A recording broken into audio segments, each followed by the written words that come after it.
আল্লাহ বলে, কিরে ফেরেশতারা, ঘটনা কি? এত খাবার কেন? আল্লাহ রোজা রাখছে। কি চায়? আল্লাহ ক্ষমা চায়। তো খায় না যে তৃষ্ণার, তো আল্লাহ আপনার ভয়।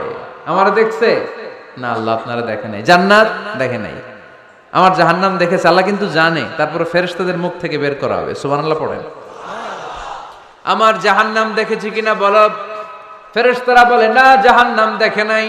আমার জান্নাত দেখেছে কিনা বলো। জান্নাতও দেখে নাই, কিছুই দেখে নাই, আপনারেও দেখে নাই। আল্লাহ এবার খুশি হয়ে যাবে। আমার খুশির জন্য, আমার ভয়ে তৃষ্ণার্ত ক্ষুধার্ত সামনে খাবার হাত বাড়ালেই খেতে পারে, গ্লাসটা তুললেই পান করতে পারে, আমার ভয়ে খায় না।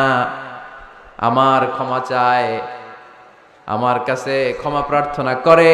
এখন আমার বান্দা যা দোয়া করবে, বান্দার সব দোয়া আমি কবুল করে নেব। আল্লাহর ভালোবাসা সফট কর্নার খুব গ্রো করে। যোগ্য যে কূপ মারতে হবে, ঠিক কিনা? সময় মতো কাজ করতে হবে। সময়ের 1 ফোঁট, অসময়ের 10 ফোঁট। সময় মতো 1 ফোঁটা দিলে যেই লাভ, অসময়ে 10 ফোঁটা দিলে ওই লাভ হবে না।